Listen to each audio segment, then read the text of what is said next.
ডিম না একই রকম খেতে খেতে আর ভালো লাগে না, তাই আজকে ডিমটা আমি একটু অন্যরকমভাবে রান্না করলাম।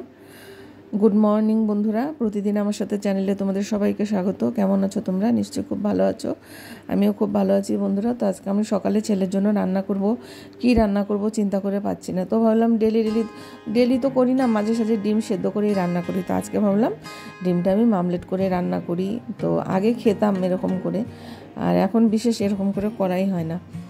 তো 4টে ডিম নিলাম, 4টে ডিম নিয়ে ফেটিয়ে নিয়ে একটু, আবার অনেকে পেঁয়াজ লঙ্কা দেয় না, আমি আবার একটু পেঁয়াজ লঙ্কা দিয়ে দিই মামলেটটার মধ্যে, ভালো লাগে খেতে। তো যাই হোক বন্ধুরা, তো মামলেটটা করে নিলাম। একটা মানে ছেলের জন্য একটা গোটা রাখলাম, আর একটা বড় করে বানিয়ে আমার জন্য আর রায়ের জন্য হাফ হাফ করে রাখলাম।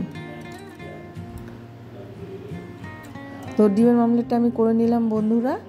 আর আমি ওদিকে মশলা করে রেখেছি, পেঁয়াজ, আদা, রসুন, আর একটু জিরার গুঁড়া, একটু ধনের গুঁড়া, একটু লঙ্কার গুঁড়া দিয়ে দেবো, এই আমার মশলা। তো দেখো, তেজপাতা, শুকনো লঙ্কা সম্বাদ দিয়ে দিলাম, আর জিরা সম্বাদ দিয়ে দিলাম। তারপরে একটু আলুটা দিয়ে দিলাম, আলু না দিলে তো হবে না, আবার অনেকে আলু ছাড়াও করে। তো আলুটাকে একটু ভেজে নিই, বেশি ভাজবো না, আবার তো কষাবো মশলা দিয়ে। তো বন্ধুরা, আলুটাকে আমি ভেজে নিলাম। তো এখন আমি মশলাটা যে আমি করে রেখেছিলাম, সেই মশলাটাকে আমি এখন দিয়ে দিলাম। এবার মশলা দিয়ে এটাকে আমি ভালো করে কষিয়ে নেব। একটু বাটিটা ধুয়ে আমি একটু জল দিয়ে দিলাম, লবণ দিয়ে দিলাম, হলুদ দিয়ে দিলাম, আর এখন একটু লঙ্কার গুঁড়ো দিয়ে দিলাম কালারের জন্য। আমি কাঁচা লঙ্কা দিয়ে দিয়েছি ওর মধ্যে। তো যাই হোক বন্ধুরা, বাটিটা একটু ধুয়ে দিলাম। এবার ভালো করে কষিয়ে নেব। আমি ওর মধ্যে একটু টমেটো দিয়েছিলাম, টমেটোটাও দিয়েছিলাম একটু কালার হওয়ার জন্য। আর টমেটো না দিলে আমার ছেলে না পছন্দ করে না। আমাদের 12 মাস টমেটো থাকে ঘরের মধ্যে, জানো তো, টমেটো আনবে। তো দেখো, ভালো করে কষায় নিই তরকারিটা। আমার এরকম ডিমের ঝোল না, সত্যি কথা বলতে খুব ভালো লাগে, জানো তো।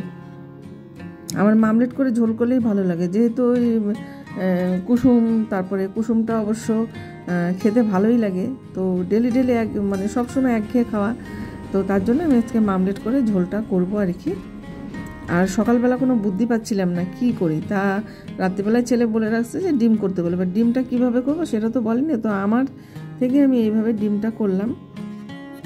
তো বন্ধুরা, আমি ভালো করে কষিয়ে নিচ্ছি, না তরকারি তো না কষালে ভালো লাগে না, কাঁচা কাঁচা মশলার গন্ধ করবে। তো এখন আমি গরম জল করে রেখেছিলাম পাশে, দেখো এটা কিন্তু আমি গরম জল দিলাম। আমার গরম জল, আমি সব তরকারিতে আমি কিন্তু গরম জলই দিই। গরম জল ছাড়া মাছে বলো, মাংসতে বলো, যে কোনো তরকারিতে কিন্তু আমি গরম জলই দিই। আর আমি তরকারিতে না তেলটা একটু কমই দিই, মানে তেল খাওয়া তো ভালো না।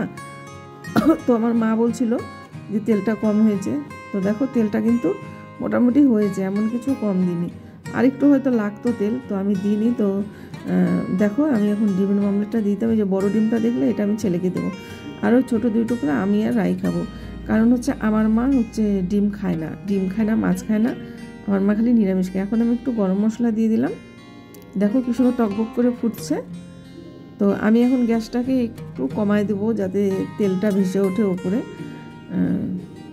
তো বন্ধুরা, আর কি বলো তো বন্ধুরা, এটা সকালবেলা আমি রান্না করছি। সকালবেলা কত হুড়াহুড়ি থাকে বলো, ছেলে যাবে সেই হুড়াহুড়ি, আরও একটু কিছু তরকারি করতে হবে, সেইটা কি করি। তা ভেন্ডি আছে, ভাবলাম ভেন্ডিটা ভাজা করে দেব। আর তরকারিটা আমার হয়ে গেছে বন্ধুরা, আমি নামিয়ে দিই, কারণ ওইদিকে আমার তাড়াহুড়ো আছে, হয়েই গেছে তরকারিটা। তো দেখো ফাইনালি তরকারিটা কীরকম হয়েছে দেখতে, তোমরা একটু কমেন্ট করে বলো।